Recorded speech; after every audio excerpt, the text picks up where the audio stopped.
Please join us in keeping Fredericksburg and Gillespie County special. Be Texas friendly. Share the road. Put litter in its place. Respect private property. And protect our dark skies. Thank you for caring about our community. The community in Fredericksburg is growing, and we know that people choose to live here, and for very good reason. It's important that we have resources in place so that people can take care of themselves, so that our economy can keep moving, so that this community can continue to thrive.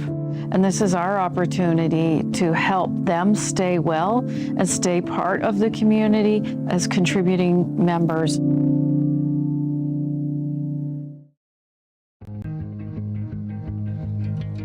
It is exciting getting ready for the big 4th of July parade here in beautiful Fredericksburg, Texas. This has become burning with the rebound.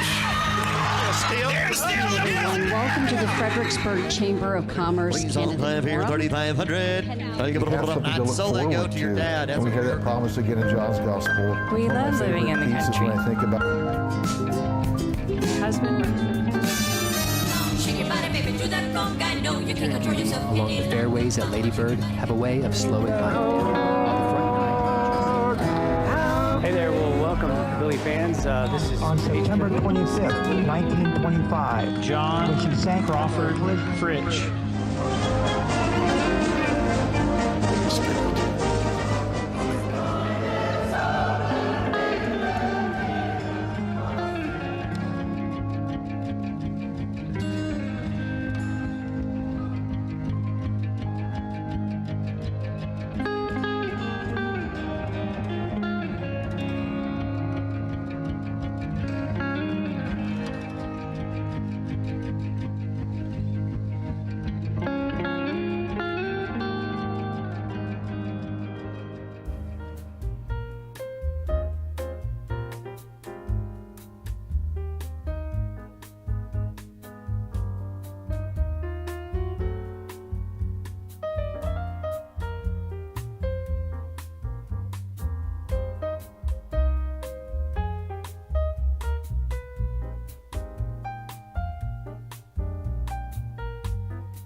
Okay.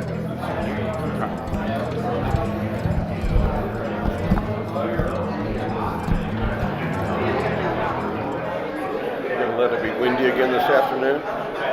Supposed to be 45 mile an hour. Yeah, in the next 3 days or so. Yeah. Hey, Ken. How are you, Glenn? Good, how are you? Good.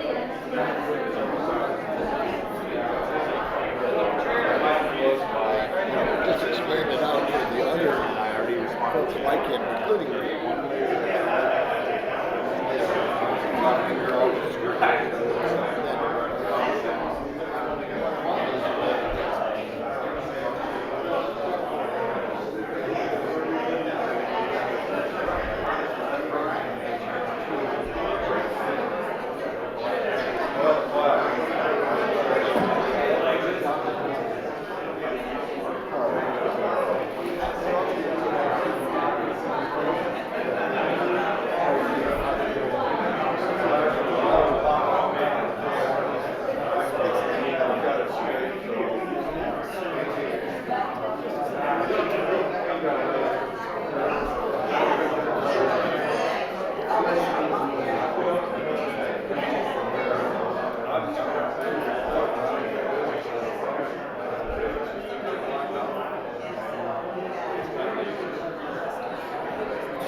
All right.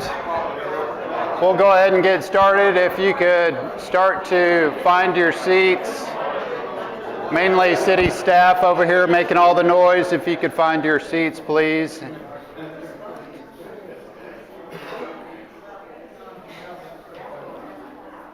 Thank you very much.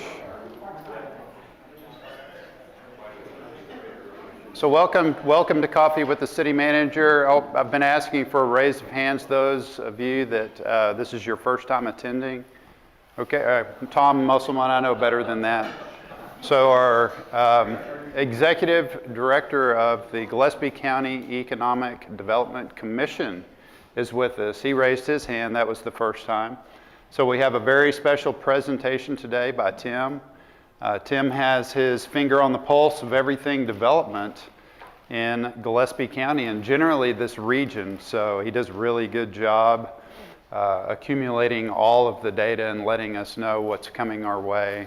He's a very big part of development in Fredericksburg. So bounce questions off of him at the end of his presentation. I think he will be able to provide you with a very broad overview with a little bit of detail on a lot of things going on and coming up here in Fredericksburg. So thank you for being here, Tim. I wanted to give a special shout out again to Fredericksburg.Live, Fbg.Live, for broadcasting this and recording this. We have just about as many people that are tuning in to this every month. So thank you for tuning in. If you want to watch this later, pick up a few points, you can do that also. So thank you Fbg.Live for continuing to cover this. And also Touchstone Golf for hosting us. They give up this room every Monday morning, or not every Monday morning to us, every Coffee with the City Manager here. So Touchstone Golf is doing really well. They continue to be in the black. Revenues over expenses year after year. So it's just a remarkable job they're doing out here. Before I jump into anything else, I just wanted to recognize current council members that are with us today. We have Randy Briley. I saw Bobby Watson walk in. Who else? Current council members that I may have missed. I don't want to miss anyone. This is the hardest part, by the way. Former council members, we have Tim Dooley with us, also serving on Planning and Zoning Commission. Sharon Joseph is with us. We have Tom Musselman with us. Any other former council members? And I saw at least one council candidate. We have Cheryl Rowan. Cheryl, where are you? Right back here in the back. Any other council candidates? Bobby Watson.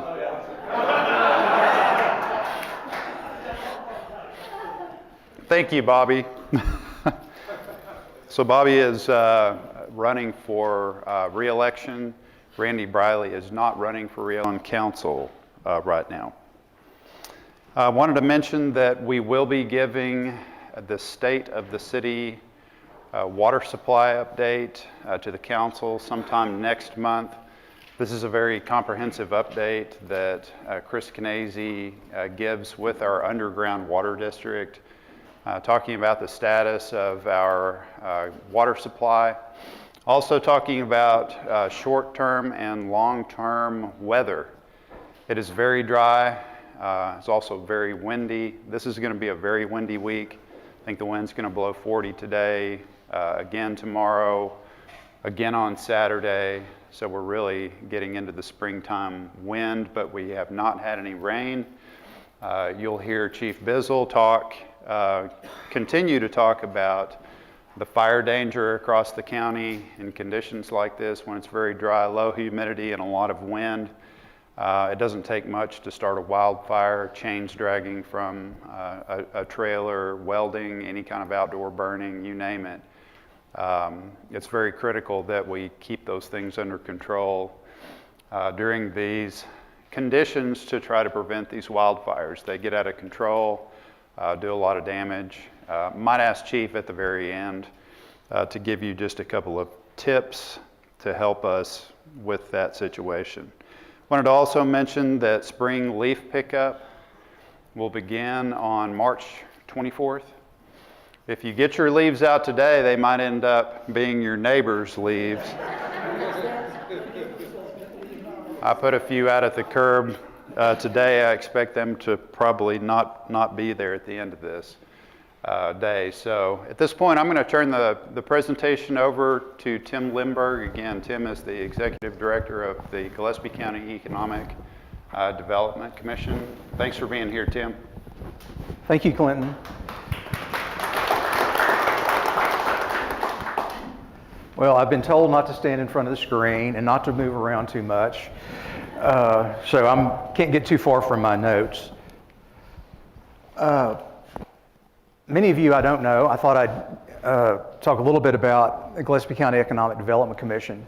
The EDC is a 501c6 organization that goes back to like 1989, and it was reformed again in 2006. It's jointly funded by the city and the county. We have a 9 voting members on our board. That's who they are. They all serve 2-year terms, 4 of whom are appointed by the city, 4 are appointed by the county, and then 1 is an at-large position that's selected by the body at large. And then we have 8 ex officio members whose position is dictated by their position in the community. It's a county representative, it's a city representative, it's the head of the chamber, head of the CVB, a representative from the Harper community, the Stonewall Chamber, the airport manager, and the board of realtors. And that's who those are.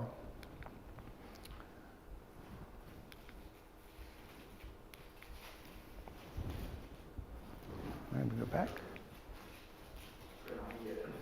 All right. Go back. Go forward one, please. Okay. What do? We have a work plan. Every year we get together at a strategic meeting. We tweak our work plan. This shows a 2024-25 work plan. That's because it didn't change this year. One of the goals is to keep it all on one page, which I can do, but I can't put it on one slide. So you've got 4 bullet points, and I'll read it to you if you can't see it. Business retention, expansion, and optimization. Our EDC will work with city government to be more deliberate about real estate and business development. We will look for opportunities to enhance our quality of life to help attract young families and high-value small business targets to our community. Second is regulation and oversight, and this is something we added about a year ago. Our EDC will work with county government, the Hill Country Underground Water Conservation District, TxDOT, and others to investigate and pursue possible options for improved oversight and control of new development within Gillespie County occurring outside the city's ETJ. Affordable housing and other labor force issues. This has been on our work plan pretty much forever. Our EDC will work to encourage the development and construction of additional affordable single-family and multifamily housing to grow the labor force in Fredericksburg and Gillespie County. And last, other projects, and these vary depending on priority through the years. These potential projects impact our economy or quality of life and will continue to be additional areas of focus for the EDC, broadband, conference center hotel development, and then other water, agricultural, and environmental issues. So enough for the words. We'll get to some numbers. You won't see a chart or a graph in my presentation. I'm not big on charts and graphs. I find every time I see a chart and a graph, I'm always looking for where the number is. So it's just a matter of personal preference. So you're not going to see any charts and graphs, and those in the back of the room may not see a lot of the numbers either. But we'll start with kind of a big overview of demographics. I got a new set of demographics about 3 weeks ago. So these are 2025 demographics. We've been procuring the same demographic set from the same outfit for, I think, since 2017, so the last 8 years. So in theory, those numbers ought to be kind of consistent in their methodology for putting these statistics together. So I went back 8 years and kind of looked at what some of the things looked like 8 years ago versus today. And there's not a whole lot of change. I think our population went up a little bit in the city. It went up more in the county, but it went up a little bit in the city. We're not getting any younger. I think our population went up. Our over 65 population over 1% over that 8-year period. The biggest change was in income, which is I'm happy to report. Our median household income was up about $7,700, and our average household income was up a little over $20,000 from 2017 to 2025. Similar set of numbers for the county. County's population went up a little more. We're showing a county population now of about 28.5. In terms of age, the 65 and older population in the county went up a little over 2% from 17. And then we even had a bigger jump in household incomes. Our median household income jumped almost $19,000, and our average household income jumped right at $30,000. So that's a really good improvement over an 8-year period. All right, we're going to get into start with sales tax numbers. And this may be a little complicated, but I went back annually 19, 20, 21, 22, 23, 24, and then I went back to 14. And it's separated between the city of Fredericksburg and Gillespie County. And this number right here is a sales tax revenue. That's a dollar amount. And this is based on reporting years. The reporting year, for instance, like I'm expecting the March report to come out today. That would be the January sales tax. So the reporting year actually runs in terms of actual collection months, November through October. And these are all of those collection years. So in 24, City of Fredericksburg collected a little over $9.3 million in sales tax. The county collected almost $4.6 million. The city was up 4.55% for the year, which I'll show you in a minute was a really pretty good increase. Then I went back and I took the 5-year change, this number right here, and that would be from 19 to 24. The city was up 52%, and then 10 years, again from 14 to 24, sales tax revenue in the city more than doubled. The county number is not all that impressive by comparison in 24. A little bit of explanation there, and I think it was in July of 23. There was a very large sales tax remittance that I figured out was associated with the Kinder Morgan pipeline. And in hindsight, it really skewed last year's increase, and then it penalized us this year. And so that's one of the reasons we're probably not down or not up any more than we are in the county. yeah, the money spends, but when you're comparing period to period, you know, it's a little odd. This is a report of kind of a peer group that I developed a long time ago of some neighboring communities, some other tourism-centric communities, and then metropolitan areas, and then statewide averages. And this is for the report of the 2024 reporting year, and it shows you where we were, the city numbers. These are cities. Over here, these are counties. Like I said earlier, the city was up 4.55%, county was up 0.22%. So the shaded numbers in here, the shaded in yellow numbers, are actually worse than ours. So you can see the city had a particularly good year last year, even though it was only up 4.55%. The only two that were better on this report were Bernie at 8.5% and Johnson City at 5.2%. So I think that's something to be proud of.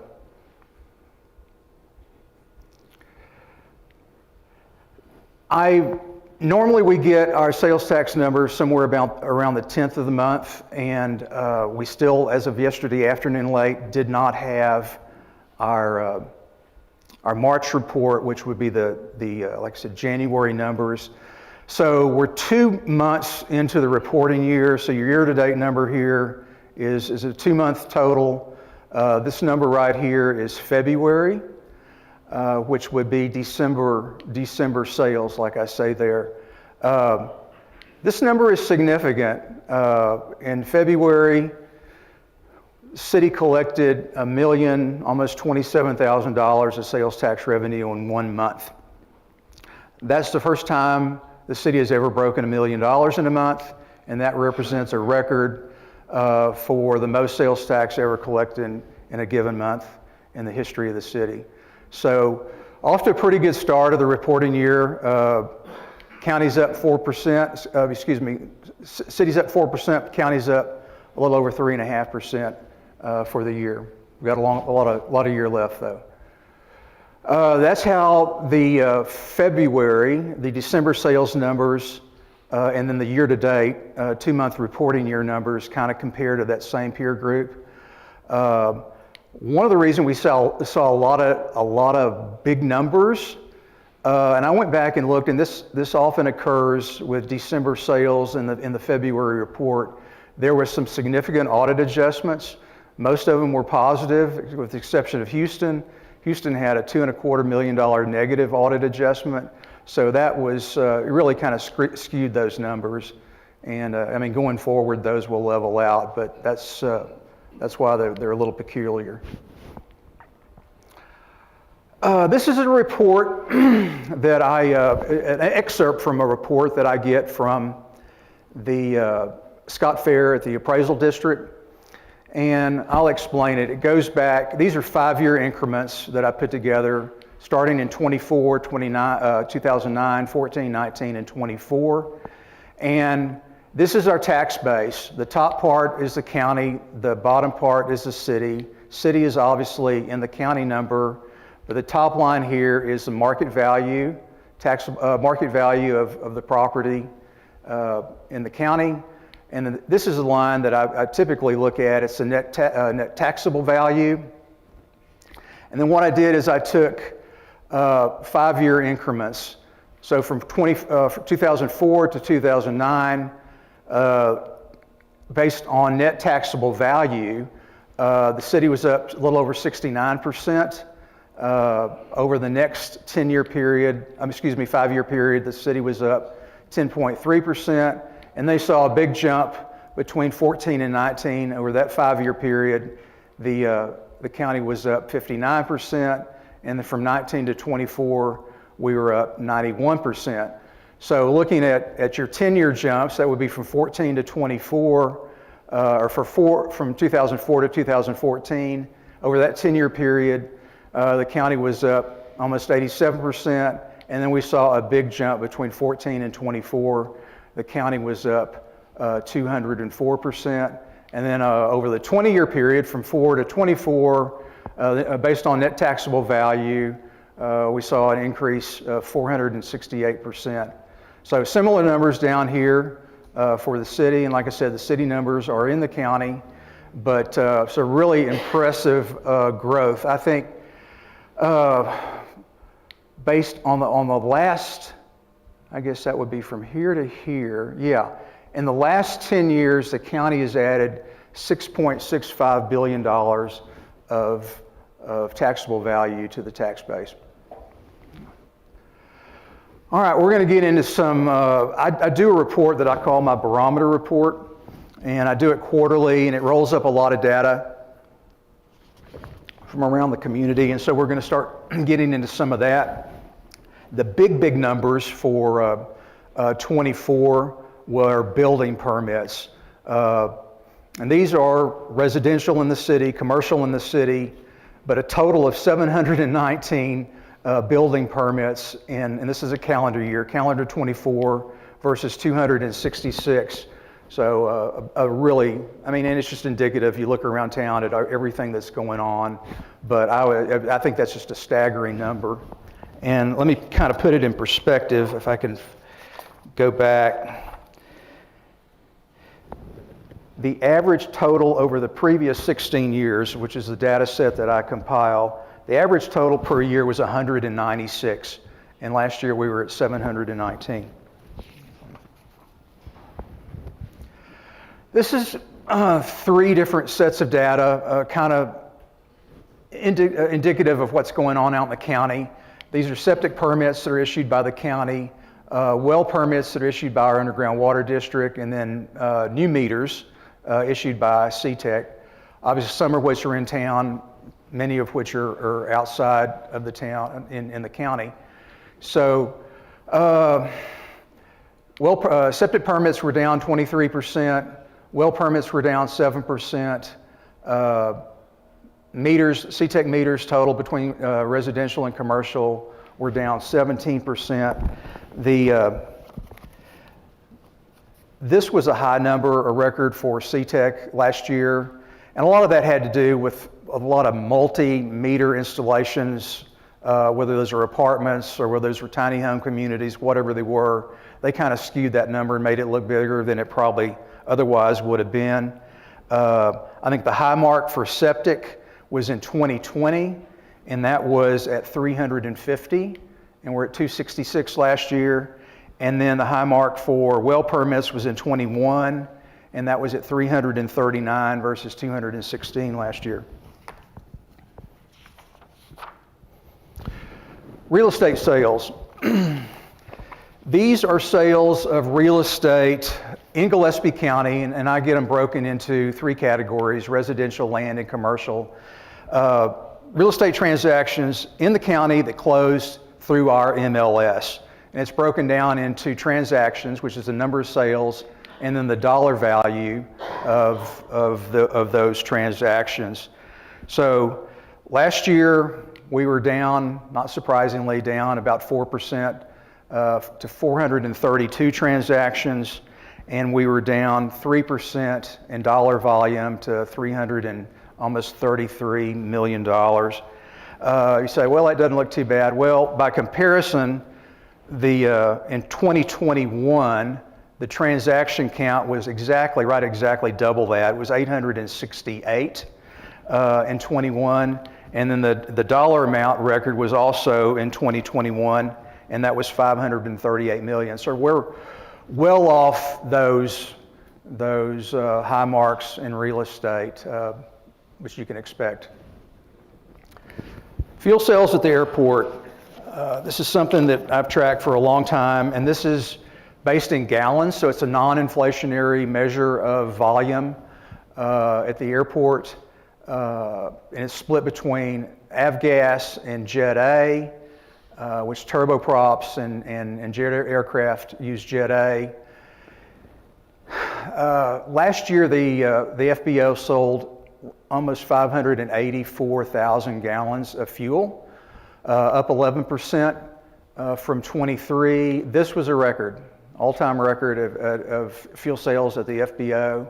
And the other interesting thing was it was done without any firefighting activity on the airfield last year. You know, from time to time, and we've got some deployed out there now. We'll have single engine air tankers, spotting aircraft, maybe a firefighting helicopter, and they're flying missions out of here to put out fires all over the hill country, and they consume a lot of fuel, and they can skew this number significantly. But last year we didn't have any of that activity, and we still set a new record. A couple of visitor-centric type numbers.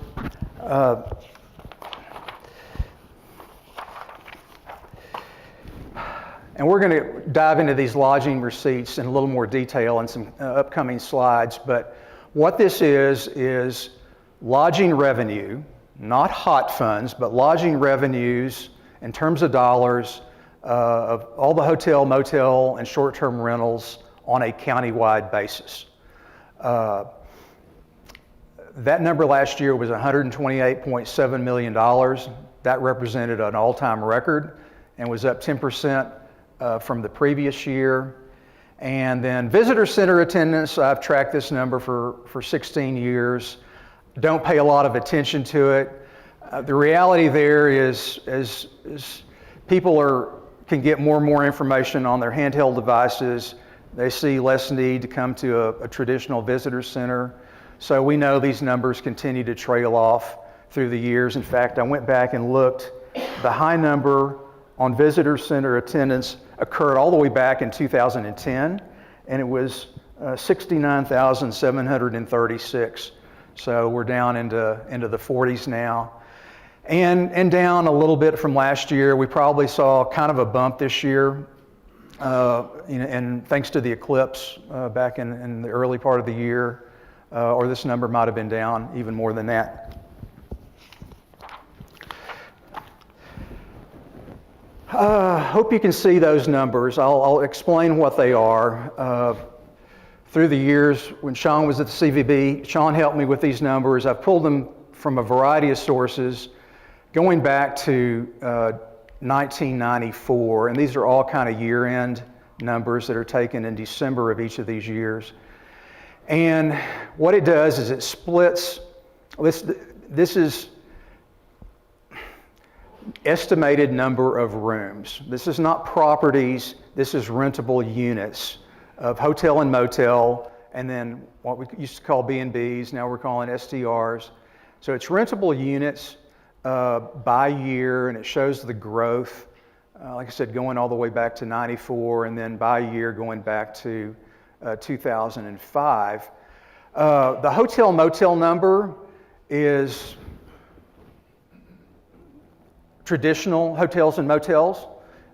It would be that number that coincides with the hotels and motels on the lodging guide for the CVB. I know, by way of explanation, the city, I think, considers anything that has 12 or more units as a hotel. That's not my definition here. My definition is a traditional hotel or motel. And so you can see that number has been really, really steady. We hadn't added any hotel units back to the Marriott Fairfield Inn, and I guess that was February of 15. And of course, the Albert got added in January of 25, so it's not in these numbers yet. So you can see the hotel motel count has been fairly level. What has not has been the STR numbers. And so by my count, last year there were, in December, there was 2,614 STR units on a countywide basis. Go back 5 years to December of 20. No, go back 5 years to September of 19. We have almost doubled that number in a 5-year period, from 1,322 to 2,614. So if there are any STR operators in the audience that are questioning what's going on in the market, there's your sign right there.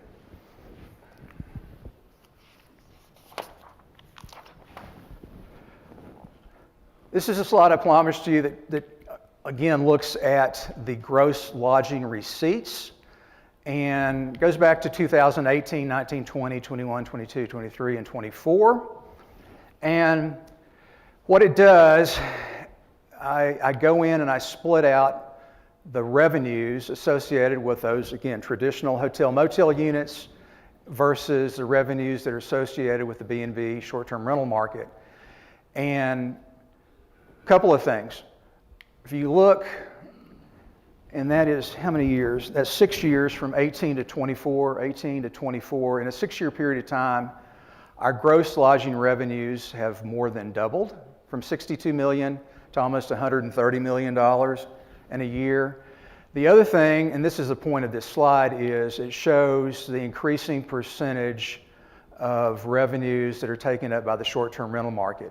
In 2018, you can see that number was 57%, and it has grown steadily through the years to last year. That number is now at 75% of your gross lodging receipts are accounted for by your short-term rental.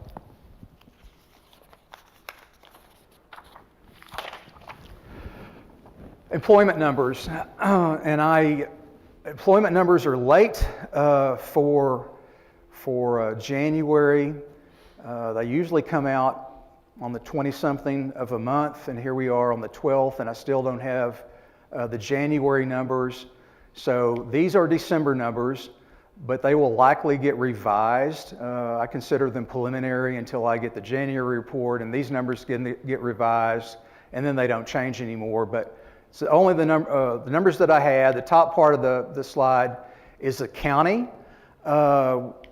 Unemployment, percent unemployment increased a little bit from 2 to 2.3% from 2023 to 2024. And then the bottom part is the state. The state increased from 3.5% to 3.7%. And I'll be more confident about these numbers when they get revised. I kind of expect them to be revised downward a little bit, but that's where they are for now. The other thing I do, and it's a bigger report that you could never see, so I just pulled certain data from it, but I look at and these are countywide unemployment percentages, like the 2.3% that I just noted for Gillespie County. So this is Gillespie County and our contiguous counties, and then an average of all of those counties. And as you can see, and then it was December of 23, and then mid-year, which was June of 24, and then again December of 24. We have the lowest unemployment percentage of anybody in the area at 2.3%. The next closest is Blanco at 2.5%, and then the average of all of those counties is 2.8%. So everybody moves every month, but what's interesting is they all move together. Whether it's up or it's down, they all kind of move in the same direction. But the other takeaway is we're always the lowest of all of them.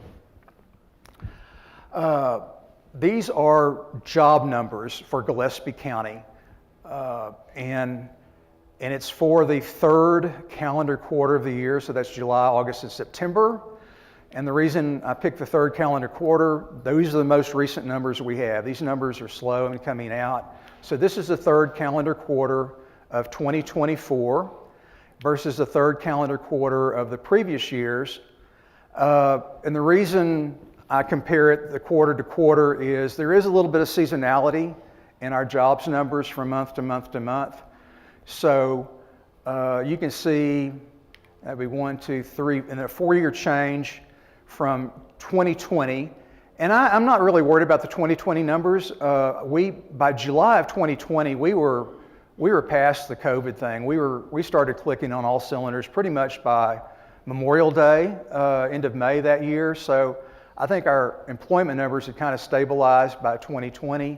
But you can see the percentage change over that 4-year period, and it ranges somewhere between 1,748 jobs to 2,043 jobs. So really good, positive job growth over the last 4 years for the county.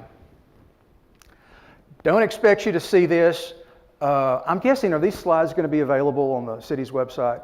So if you can't see any of them, later this week, whenever they get posted, you're welcome to go look at all these things. And then the last slide is going to be my contact information. You're welcome to contact me if you have any questions about something you see that you can't see today. This is a list of all the currently active winery permits in Gillespie County as of December 31st. This is a list that I've maintained going back about 10 years, and you can go to the next slide now. And what this is kind of a summary of those numbers. This was the report you just saw. There were 94 G permits. A G permit is a manufacturing permit for a winery that's issued by the TABC. So, a long time ago, I quit trying to figure out, okay, is this really a tasting room? Is it a blending house? Is it a legit winery? What is it? So I just started counting G permits. And most of them are certainly tasting rooms or full-blown wineries. So that number is now up to 94. What I call duplicate permits. A duplicate permit would be a winery, let's call it Grape Creek, that may have 4 permits. And that's usually for one of 2 reasons. They've got multiple locations and they need a winery permit for each location, or they're reaching production capacities and then they take out another winery permit to increase that threshold. And then so you net those 2 together and you get what I call unique wineries. And then the other thing that I've done there, going back in time, is the number of these G permits that are actually in the city limits of the city of Fredericksburg. So I'm really glad I captured these numbers and saved these files as a separate file, because in the way the TABC website works, I could not go back and replicate a report as of a date in 16 or 17 or in years past. So I'm glad I captured that data. The first time I did that report was in December of 15, and we had 33 G permits countywide, and we're darn near triple that now. The other thing that's of significance is then we had 7 in the city, and we're up to 19 in the city now. There is some concern among the wine industry that as we continue to add more tasting rooms in town, there's less and less need for many of our visitors to venture out east of town or south of town for that real, more traditional winery experience where operators have significant investments because they've got so many choices, in town. But you can see how that growth occurred. I think it really started jumping about here from 18 to 22. Over that 4-year period of time, we were up, over 50%. I think the rate of growth has slowed to some degree, and I think that's a good thing. I start worrying about saturation of our winery business, but people are going to continue to show up and open wineries or take over existing wineries, et cetera. Last few slides are slides that I maintain, and it's just about various things. And Clinton may have already showed you some of these numbers, but we all continue to watch our apartment market really closely. What this is here, and this was as of December, and it really hasn't changed. This is the apartment complexes that were fairly recently released. And I get a total unit count of 580. Really that number, if you go back a little farther, probably more like a year, within calendar 24, we added 611 new apartment units in town, which is a pretty significant jump. So that's the stuff that's fairly fresh on the market and currently leasing up. The next thing to report is we don't have any, that I'm aware of, any apartments currently under construction in the city. And in my apartment numbers, I'm talking about traditional apartments. I know I'm not counting for every duplex and every fourplex in town. These are what I would call traditional apartments. Nothing's under construction right now. And then we've got some stuff that's pending. These are 3 projects that are pending that add up to a total of of 473 units. And then I kind of have to handicap, you can go to the next slide, the probability of some of this stuff actually happening or not. So I've got what I call pending, and then I've got what I call proposed. And so these are from the previous page, 580, could be 611, depending on how far back you wanted to go, that are newly released, nothing under construction, 473 pending. And then the takeaway is behind this 473, there's another 696 apartment units. They're in various stages of planning that may or may not occur. What's happening right now, and the reason we've got some things pending, and many of these projects have long since their land. They have gone through the approval processes. They just haven't broken ground, and they're waiting for several things. They're waiting for interest rates to come down a little bit. They're waiting for construction prices to come down a little bit. But I think most importantly, they're probably waiting to see what the absorption of all of this inventory that's ahead of them looks like. And I would agree with that. This kind of talks about apartment occupancy. It reads from top to bottom, going back to 19 up to January of 25. Back, it was probably before 19, many years ago, I developed an apartment survey. Last year I handed that survey off to the Chamber. The Chamber maintains it now. But it shows number of units in the market, literally we call around and we talk to all these apartments and we find out how many units they have vacant, how many units they may have offline for restoration, renovation, repair, and then you calculate overall occupancy and then adjusted occupancy. Overall occupancy is simply the number of vacant units out of as a percentage of the total number of units. Adjusted occupancy is vacant units plus the units that are offline divided by the number of units in the market. So this is for the entire community, and we start out here in 19, we had 803 units. We added a 24-unit complex. We grew our inventory to 827 units, and then in 24 it just kind of opened the floodgates of the apartment market, and it's gone from 827 to 1,409.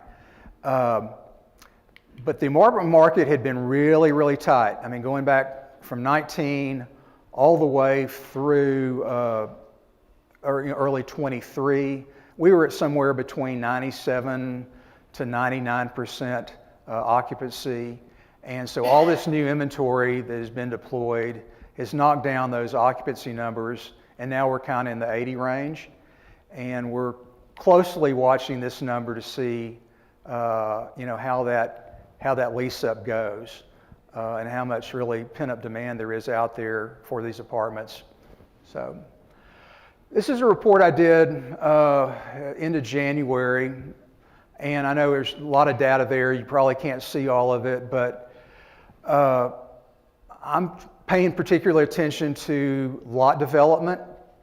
So these are single-family residential subdivisions, either for owner-occupied homes or for homes that are purchased for rent houses. But new subdivision development in the city, or that would be in the city. This first group of subdivisions here are complete and are going through the process of selling up. Total number of lots in those subdivisions, by my count, is 486. Currently, there's like 181 of them that are still available. Next part of that is under construction. We've got a 52-unit residential subdivision on Holmig Lane, just south of Friendship, that's under construction. That's 52 units. And then here's the big number, pending or proposed. And this includes subsequent phases of some of these subdivisions, and this subdivision, and proposed subdivisions, and that number is pretty big. That number is 955 lots that are just in the pending and proposed stage, for a total of almost 1,500 lots, of which almost 1,200 would be available when they're complete. So really watching that market as well. These are hotels. This is of January. I don't think it's really changed at all since then. And this would be, January 10th would be after the opening of the Albert, so that's why it's no longer on this list. But under construction or renovations, a project called the Valencia. It's that older motel by the post office. So it's currently offline, undergoing renovation. It's about 45 units. Approved and pending, what I call approved and pending. That's the Kempton Hotel that's associated with DC Partners and that project at the Y. Home 2 Suites by Hilton on Friendship Lane behind Sutherland's. And this is the old Azure Hills Budget Host Motel that was acquired last year by a group from Dallas that are planning on a really robust renovation of that project, which has not started yet. But so, it's ready to go. So there's 354 units, new units there, in addition to that 45. And then proposed, this is really fluid. It's always changing, but it's 4 projects that I'm watching that I think, in my opinion, are credible enough for me to put them on the list. That's a total of 438 units. So altogether, we're looking at maybe 837 units of hotels, motels that are in the pipeline currently.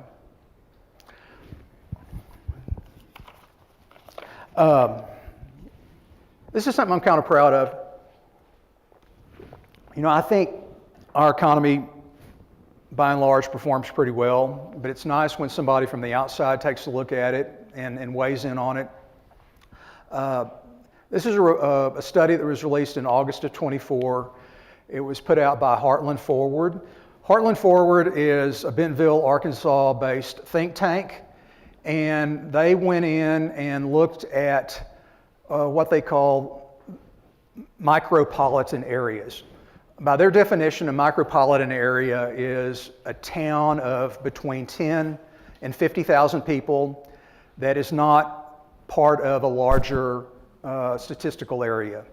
So they went in and crunched a whole lot of economic data about all of these communities, and Fredericksburg, I'm proud to say, ranked 14th nationally out of 540 communities based on their study, and I was really pleased with that. I guess that's my slides. This is, again, will be in the slide deck. If you have questions and you want to contact me, here's my contact information. And if we have time, we can take some questions or not. Yeah, just a reminder real quick, we are streaming this live, so if you can raise your hand, we'll get a mic to you for your questions for Tim.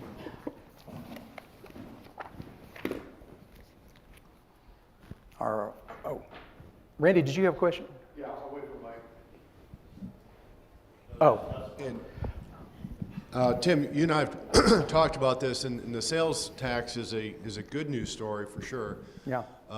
It helps offset a number of things, but the one question I have when we talk to, and you and I sit in the same meetings, and the retailers at the chamber talk about their businesses being flat to down. Mm-hmm. So I don't know what the room here thinks about that, but the curiosity is sales tax are going up, but our retailers are saying it's flat to down. One of the theories, I think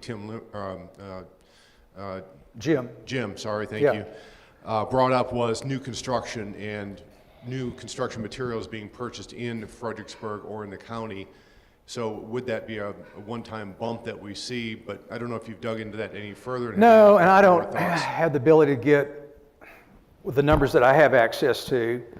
I remember Jim proposed one of the theories for the increase had been the hospital becoming for-profit versus non-profit. And I did go back and kind of debunk that, and I figured out, there was a big jump of revenue there, but it's not taxable as a medical goods and devices, whatever. It's not taxable. So that didn't account for it. I think you're right. I think a lot of the revenue can be associated with building supplies and this building boom that we're going through.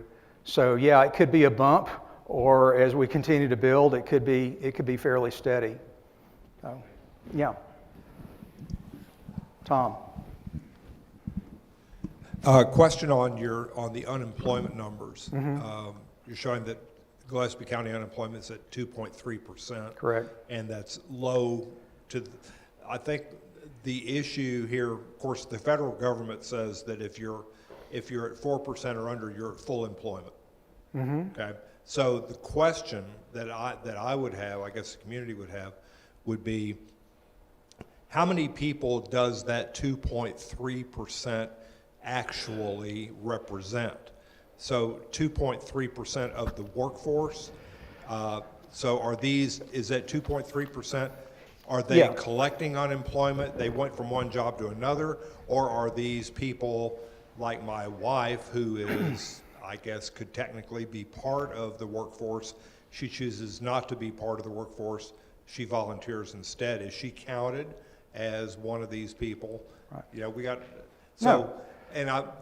the issue that I have, or I guess the concern I have there is, what is our workforce? Do we have any workforce left locally? How much of the existing workforce that we have is coming into town? Sure. From other places and going out? No, good questions. In terms of raw numbers of bodies that go into that 2.3%, it's between 300 and 400, I think, is that number of people. And no, you and your wife aren't counted as part of that. We got a lot of retired people in the community that aren't part of the workforce. These are people that are actively seeking employment. Maybe they had been employed or now unemployed. So how do they determine that? I don't know how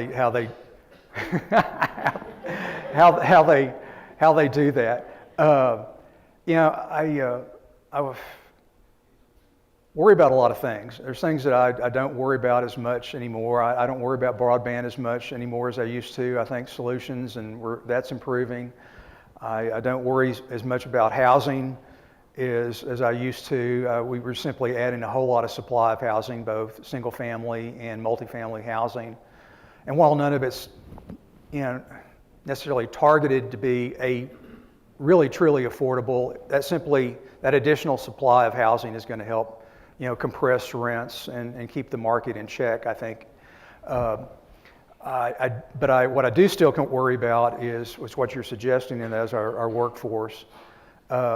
Yes, we import a lot of people from outside the county. I think last year at the State of the Burg, I pulled some numbers together that I got through Workforce Solutions, and they no longer have access to those numbers, so I wasn't able to update them. But generally speaking, if I remember right, we're importing about 4,500 workers a day into the county from outside of the county. But what's curious about that is we're exporting the same number. And of course, I mean, you can look at Highway 16 south, every evening at 5:30, and it's cars back and forth both directions. We share a workforce with Kerrville, and we've got people driving in here from as far away as they can drive for that particular job, afford to drive for that particular job. So to me, that's still our Achilles heel. I mean, right now, we have, I think, 3 restaurants that are trying to hire simultaneously. That would be, I think, Jersey Mike's, that would be Los Tios, that would be Chick-fil-A. I think collectively you're looking probably at 130 plus people between those 3 restaurants, and which is a whole bunch of people. And as you know, every time a restaurant opens in town, you just steal employees from wherever you can find them, because we can't seem to grow that segment of our workforce. And so I'm worried about how long that's going to take and how. Sir? That's because we don't have any. Exactly. And I'm hopeful, and we're all asking ourselves the same question, I'm hopeful that some of these Lennar houses that are being deployed, some of these D.R. Horton homes that are being deployed, and these 580 apartment units, they're not just going to be retirees that are relocating here from the West Coast or places. That some of that group is going to be pent-up demand of people that are working in the market that now have an option from wherever that might be. We're all asking ourselves that, but that's my hope.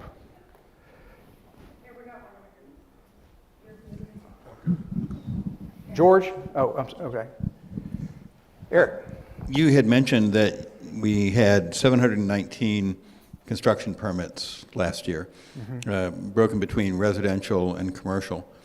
Is that simply people who are building new homes from the ground up, or when I had to get a construction permit to put in a fence, or somebody gets a construction permit from the city to put in a swimming pool, or to add something all onto of those things. I don't go in and just pull out new residences. Okay. It's everything. Okay. And those numbers have always been everything. So we're comparing the same set of numbers, but yes. Right, so we're not building 719. It's not 719 new houses, no.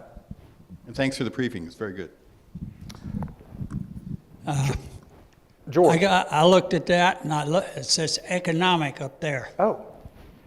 And when I think about that, I think about low-income housing. And what's your progress on that one? Not much. A little history about our pursuit of low-income housing. I've been in this job, this is in my 17th year now. Affordable housing was on my desk when I got here. There had been an organized group that had been operating. It was actually a city-appointed task force that had been operating for about 3 years prior to that. And at the time, we were looking at ways to stimulate construction of a more affordable single-family home. And back then, we were targeting $200,000, $225,000 homes because you could actually build those homes then in the market for that. But after several years of no results on that front, that's when I turned my attention to apartments. And I was a commercial banker in my first career. I like data. If I want to satisfy my own curiosity, I'll build a report. And so that's what I did. I started the first apartment survey, and it was really, really telling. And it was kind of armed with that apartment survey, the city manager, the director of development services, and anybody who'd come through any of our offices that had ever swung a hammer, I'd pull out this report and I'd say, hey, you ought to look at this. What it shows is the apartment market's really, really tight, and there's probably some capacity for some additional apartments. So kind of armed with that, we got some apartments built, not a lot. I'm not talking, this is prior to the 611 that I'm talking about. But I guess the city and the county have heretofore been reluctant to try to meddle in the housing market and incentivize construction of a more affordable price point. So the thinking has been, and it's okay, the thinking has been you simply let the market correct itself. And so what's happened is, yes, the market identified there was a need for housing, both single family at an entry-level price point and apartments. And so, but what happens is on the apartment side, we ended up with a bunch of market and market plus apartments, at rents that, I'm not happy with, but that additional supply of housing is I think going to make a difference. And I think we're starting to see that. So I haven't given up on it, but haven't had great success there either, as I'll admit. George. George Tudor. I was wondering, other businesses that you might be keeping track of or should be, maybe in the medical field or in other areas that we want to incentivize people to come in to, new types of industries that maybe we don't have today, keeping track of incentivizing people to come here to go work on aerospace or something. Sure. No, there was a target business study, a target business industry study that was done, I think in about 2006. The EDC spent some money on it, really good report. And then the 2018 visioning process in that document also yielded a list of targeted businesses that we need to look at, continue to focus on, very similar to that original 2006 study. Pulled it out. It was embedded in, as Bobby knows, my planning packet for our January planning meeting. We look at it every year, and it's still very valid. It's the same things that were identified. You know, aviation, aerospace, specialty food and beverage production. You know, agritourism, medical. Sir? No, it's not in my charts. No. But it's, if you go back and look at the visioning document, it should be in there. So we've never taken the eye off the ball. I mean, we continue to look at those, but everybody in the country is looking at that same set of businesses. And the difference is, and there's been some discussion about this lately, is do we want to start playing that game? And do we want to start trying to find the money to incentivize and go out and actively recruit those kinds of targeted businesses? And I'm happy to do that, but we've never done that in the past. And then, you know, you spend a lot of money getting folks' attention, and then you're very likely going to be disappointed when they, doing their own due diligence, figure out, hey, you got a labor problem, and you got, you know, a higher than average cost of living. But no, I've never ignored those opportunities. But you know, it's a challenge. Tim, what's your comment when somebody asks you about incentives? I'll explain to them how we're wired here, and that we don't have a type A or a type B economic development sales tax. That before those were opportunities, the community elected to take that half a cent of city and county sales tax and put it toward property tax relief. And so I explained to them, look at our ad valorem tax rates. We have among the lowest ad valorem tax rates anywhere in the state. And so when they talk about wanting tax incentives, I said, look at the taxes. Your taxes are half or a third of what they may be in other places. And so that often backs them off of that ledge. And I've never felt disadvantaged by not having those tools at my disposal. I want people, you know, coming here for all the right reasons and not because they got the most lucrative, you know, incentive package. But I mean, if that's what it takes to do it, you know, I'm happy to consider that and pivot. Just very briefly, we've lived in a lot of resort towns and high-impact tourist destinations, and the reason the economy provided workers there was that there were small, less expensive towns in under 10-mile radius. So don't collectively beat ourselves up about the fact that it's hard here. Texas is a big state and distances are long, and if you're in a minimum wage job, you probably don't have good transportation, and you probably can't drive 30 or 40 miles every day to add to your cost of living. So I think we're just fighting a lot of things that we don't control in this town. No, you're right. And I remember, I mean, early in my job here, we kind of had the luxury of pulling as much labor as we needed from the surrounding area, including Kerrville.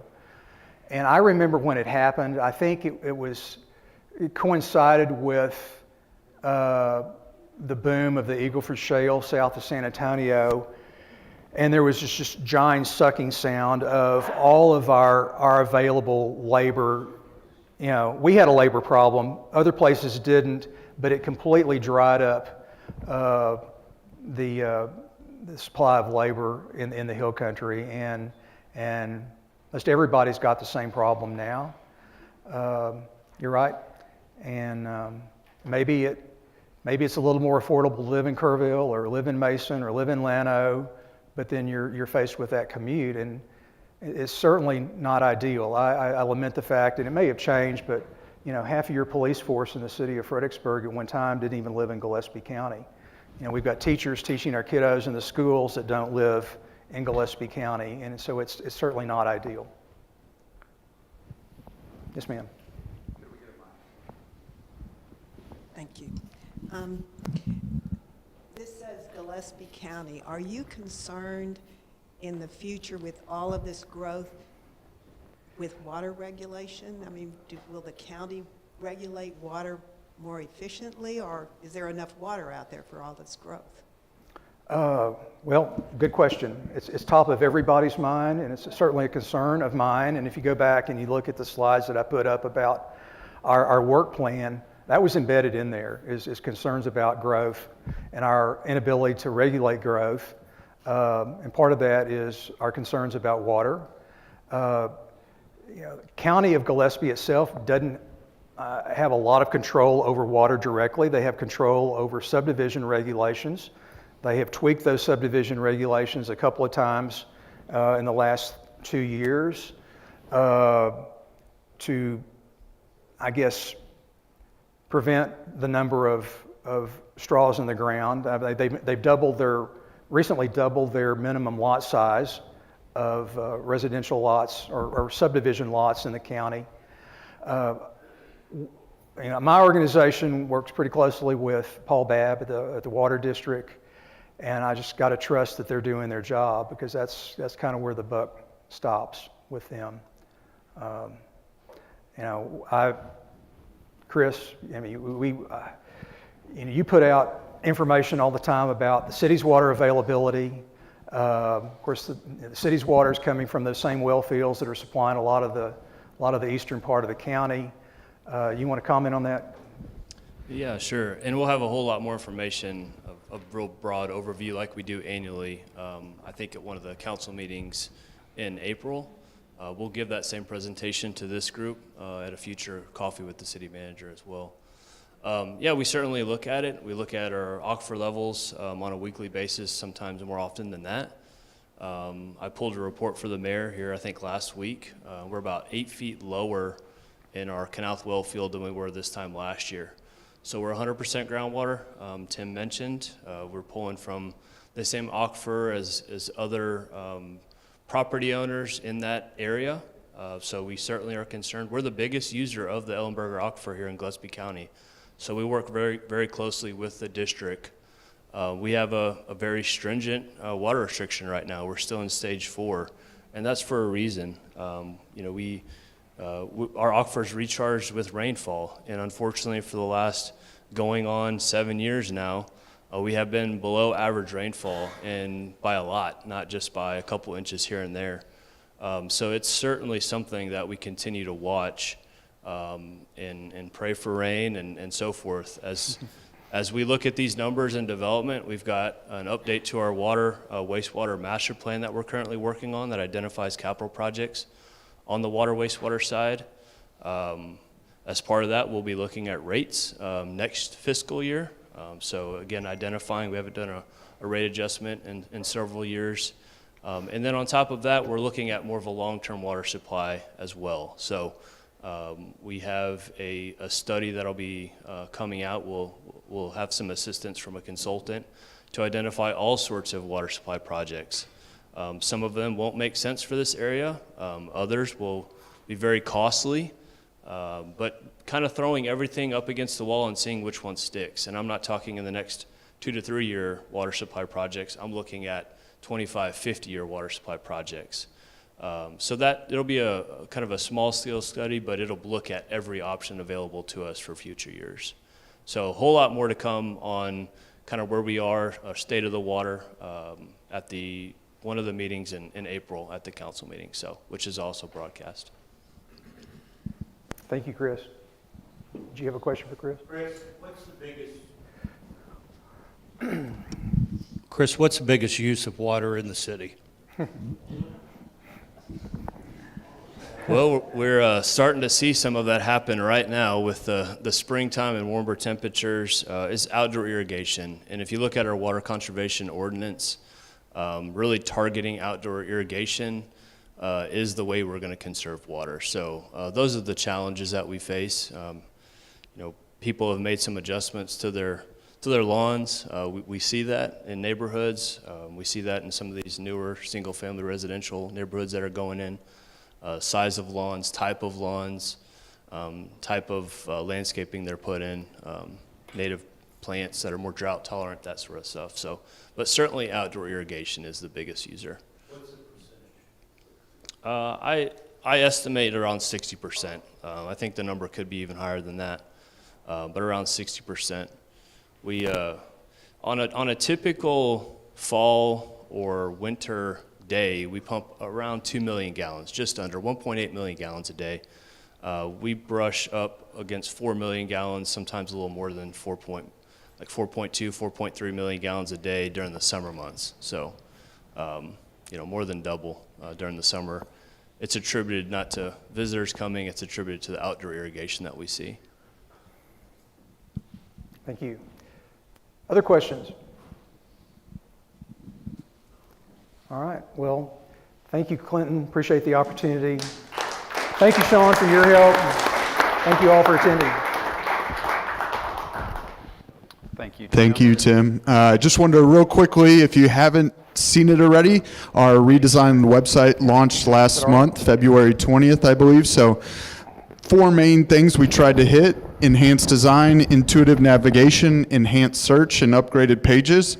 So I'll run through this real quick. That's where we were at the beginning of this year, the old website.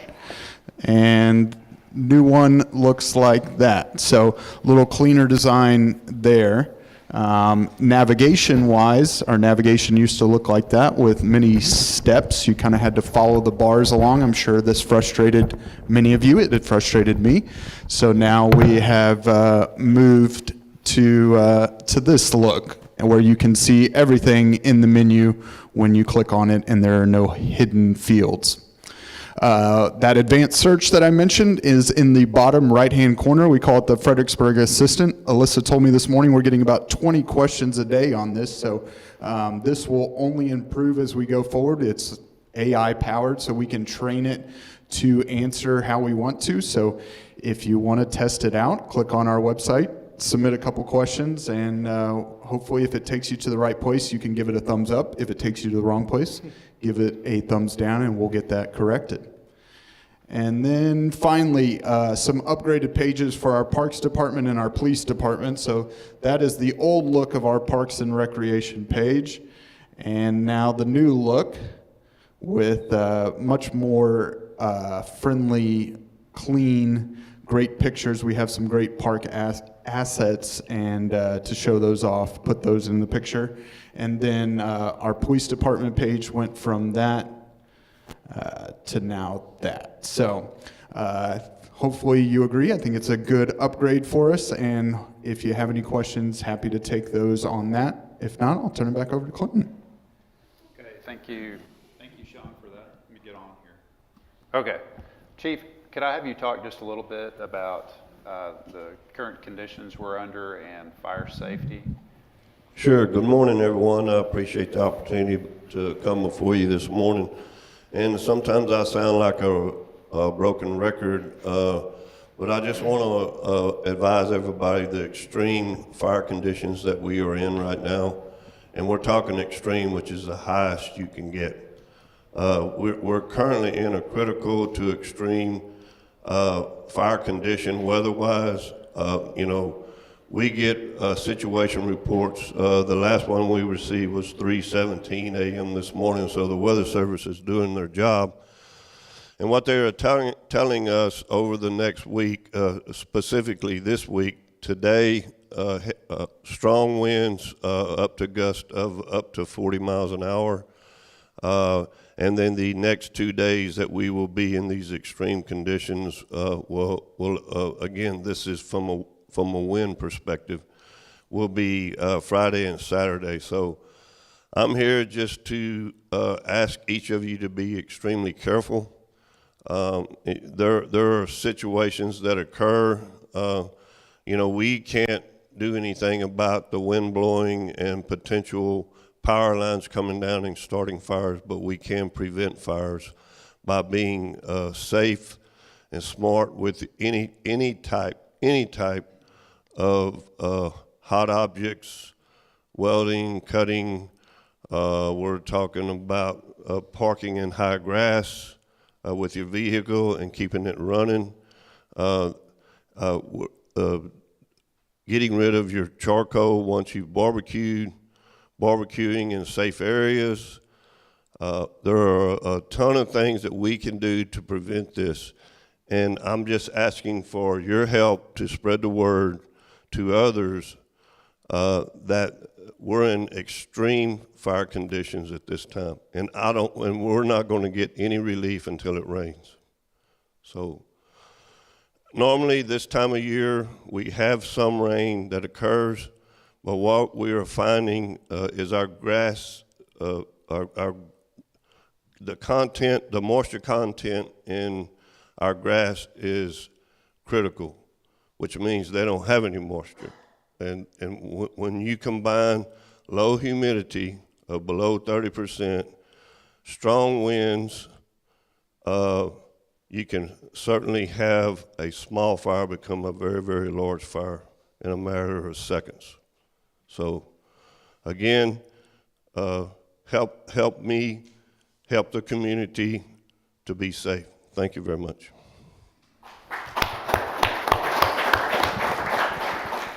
Okay, and lastly, before I go around the room, could I get a microphone to Letty in the back to give an election update, just quickly?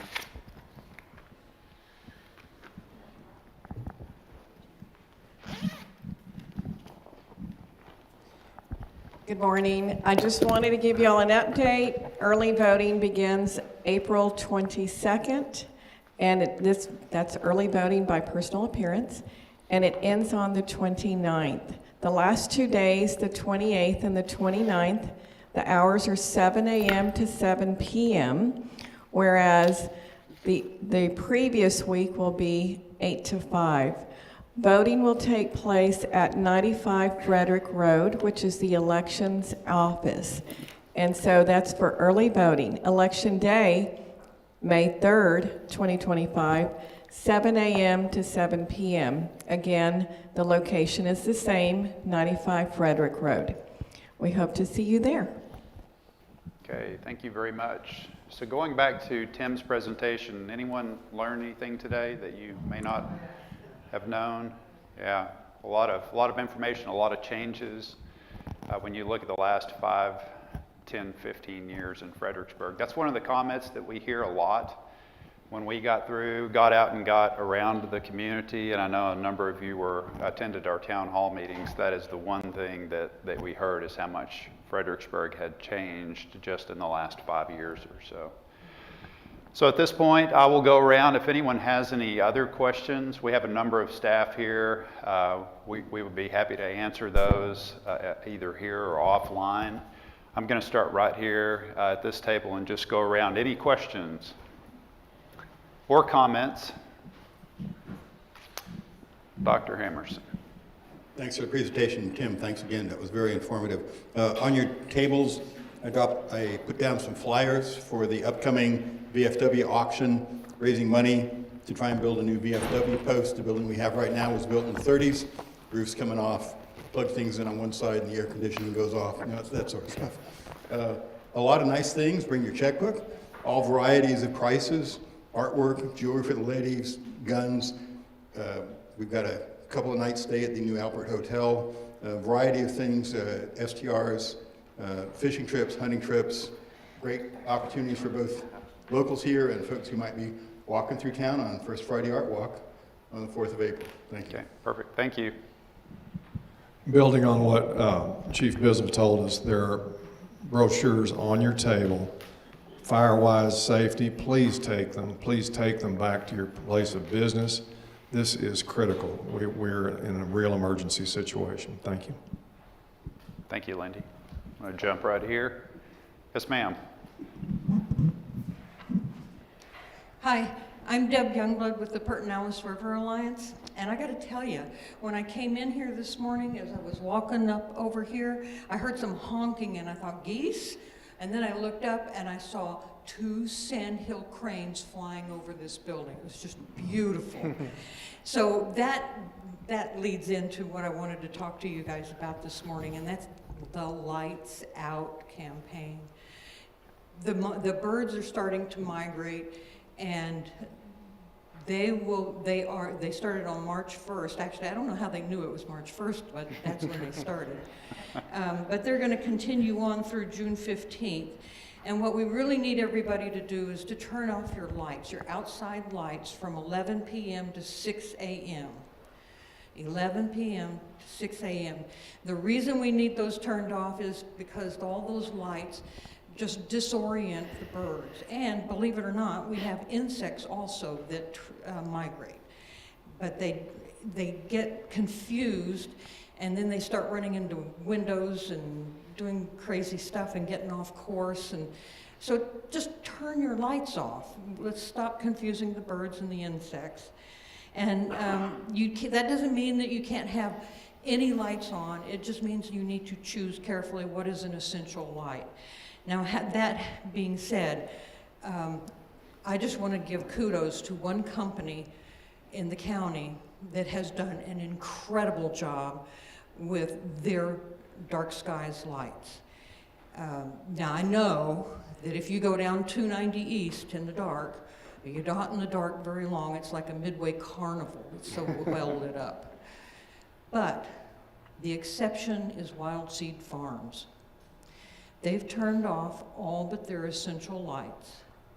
They have one beautiful light that shines on their logo, and that is very softly and dimly lit, but it's beautiful.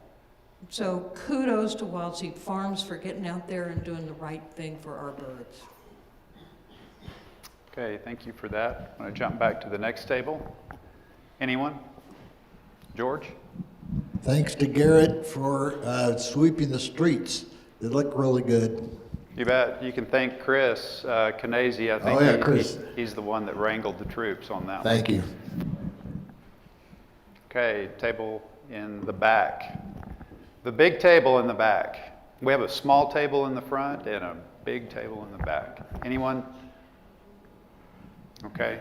Bobby's table, anyone? Sharon's table. Sharon, Joseph. Tom, anything else? Anything right up here in the front? Okay, yes, sir.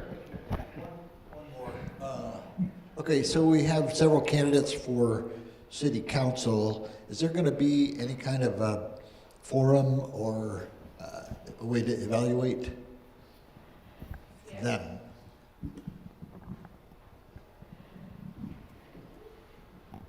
So there will be a candidates forum. I was just contacted yesterday, and that will be on April 15th at 6:30 p.m. at the new campus, the new City Hall campus in the community room. So we typically have about 4 different candidate forums. I have not heard any official dates for candidate forums other than this particular one. Who is hosting that forum?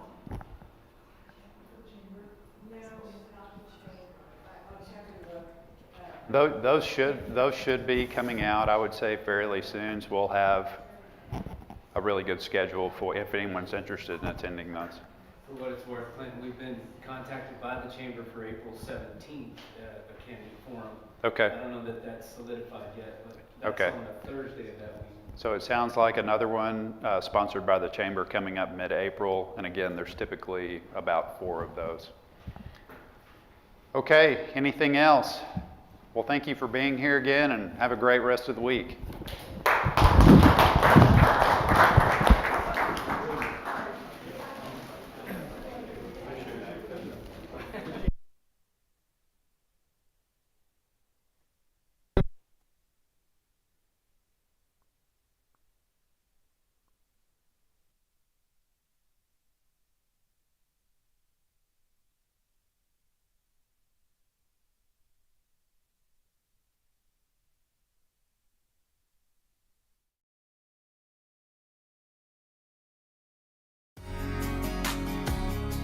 Please join us in keeping Fredericksburg and Gillespie County special. Be Texas friendly. Share the road. Put litter in its place. respect private property, and protect our dark skies. Thank you for caring about our community.